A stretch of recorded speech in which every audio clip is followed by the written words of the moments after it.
Кеттік ары қарай енді тегтерге тоқтайық. Мына H1 деген тегті мен қайдан алдым? Жалпы барлық тегтерді немесе осы енді HTML-ге қатысты документацияны қай сайттан оқысам болады? Негізінде бас жағында сіздерге бір-екі ақ сайт жеткілікті. Мысалға W3 School деген сайт, бұл өте жақсы сайт. Егер ағылшыншаңыз жақсы болса, осы жерден көп нәрсенің туториалын өтсеңіздер болады. Сертификат та береді, бірақ оған әзірге ұрынбаңыздар. Өздеріңіздің осы жолдарыңыздан таймай, тек қана HTML туралы оқи беріңіздер.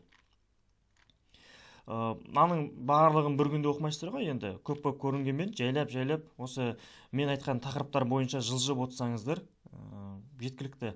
Егер ағылшынша қиындау десеңіздер, htmlbook.ru деген сайт бар. Осы сайтта 100% барлық тегтердің анықтамасы бар. Ашып қарасаңыздар болады. Мысалға, жаңағы мен қолданған H1 деген тег осында тұр. Басып қаламыз, ашамыз. Мына жерде описаниесі тұрады, синтаксис қалай қолданылатыны, атрибуттары, сосын закрывающий тег дейді. Так, оны қазір айтып өтем. Сосын мұн жақта примерімен несі тұрады, көзге қалай көрінетіні тұрады.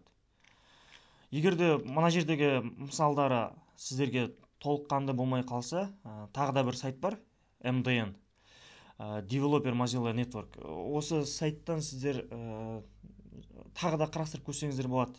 Мұн жақтағы тапқан тегті мына жақтан да тауып алып, примерлерін бір-бірінен араластырып, жан-жақта қарап көресіздер ғой. Бір сұрақты жан-жақта қараған кезде енді әртүрлі примермен бір түсініктірек болады деп ойлаймын. Негізінде көп жағдайда маған мына осы сайт жеткілікті болатын. HTML.book.ru. Так, жақсы. Енді тегке қатысты H1, тағы не айтсам болады.